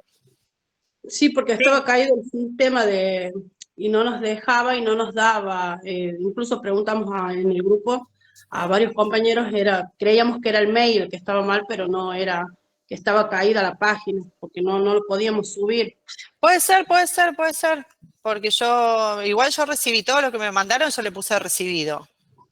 Bien. Fui respondiendo cada mail para que se queden tranquilos que los recibí. Pero tengo que hacer devoluciones a aquellos que me lo presentaron fuera de hora, a aquellos que no contestaron las preguntas, hablaron de otras cosas, que no iban y demás. Hay gente que se adelantó, me compartía cosas y yo las devolvía con algunas aclaraciones. Así que, bueno, nada, eso, me tengo que poner, pero ya creo que me quedan 2 o 3, nada más. Así que bueno, chicos, ¿alguna otra cosa? Si no, ya nos despedimos, porque son y 53. Bueno, el que calla otorga, entonces. Bueno, entonces, no hay ninguna pregunta, nada que haya quedado en el tintero. Sí. Ahí preguntaron algo Ahí en en el el chat. mensaje. Acá. ¿Puedo rendir recuperatorio? Saber que mi primera... no, Norberto, siempre para poder, poder regularizar, tenés que tener un parcial adentro, ¿sí? Digamos, aprobado. El tema de la enfermedad, no sé, lo deberías de última hablar con el centro de estudiantes para ver el tema del certificado médico y demás. No sé si eso es a través de un... el problema es que no me queda más, es que no lo sé. Háblalo, porque si vos tenés certificado médico de esa fecha y te justifican la inasistencia en el departamento, yo debería tomarte otro parcial. O sea, no solamente el último, otro parcial más, porque a vos te fue mal en el primero. Entonces serían 2 parciales, te tendré que tomar un segundo. Revisalo, fíjate, habla ahí, si con el tema de un certificado de salud o lo que fuere, que acredite que no podías rendir bajo ningún aspecto, fíjate, preguntado y en una de esas, de última, bueno, veo de armar otro examen. Pero fíjate si lo aprueban, digamos, si te justifican la inasistencia. El trabajo sobre el que debía hacer el análisis y la fecha límite. La fecha límite es el 10, pero yo en el día de hoy, como siempre, le voy a subir un documentito en donde le explico toda la logística. ¿Sí? Así que ahí con el enlace, todo, y van a ver en claro qué es lo que tiene que reparar cada uno y explicarme. Es muy cortito, muy simple y es muy didáctico en realidad. Bueno. ¿Qué nombre raro? Okupa Oashi. ¿Será real? ¿Será real? Bueno.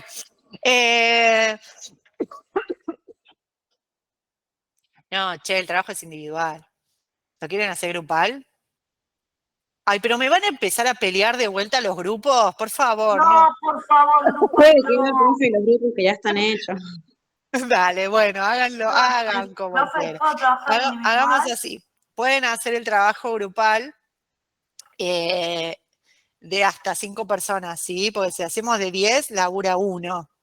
¿Estamos? Entonces, hacemos de 5 por lo menos. El que lo quiere hacer individual, lo hace individual, porque si no acá a Camila le estoy arruinando el año. Entonces, el que lo quiere hacer individual, lo hace individual. El que lo quiere hacer de más de 5, no. ¿Ok? Es individual, o 2, o 3, o 4, o 5. ¿Sí? Me están agarrando encima vieja, cansada, fin de año, no, bien presionada. No, Ramiro, no, 6 no. Bueno, sí, no quiero que se desate una guerra nuclear por algo tan simple como eso. Bueno, nada, los dejo y nos vemos los que ya regularizaron. Me despido. Nos vemos el año que viene o a fin de año cuando quieran en el final de esta materia o el año que viene en privado 3.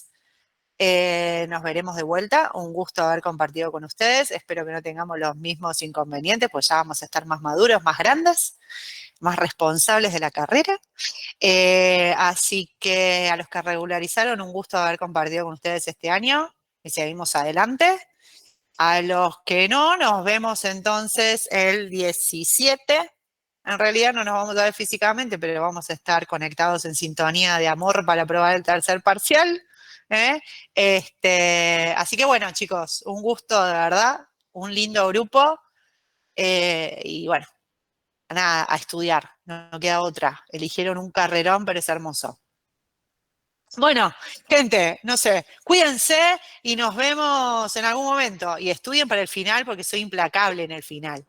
En el final, todo lo permisiva que fui en el cursado, no lo soy en el final. Se me acaba el amor por la humanidad. Sí, Marianela, tiemblen todos. Bueno, nos vemos y los que no los voy a ver, bueno, nada, tengan felices fiestas. Miren lo que les estoy diciendo. Bueno, qué Nos vemos el avanzados 17, profe. Nos Gracias. vemos. Cuídense mucho. Gracias. Chao, chao. Gracias, profe. Nos vemos.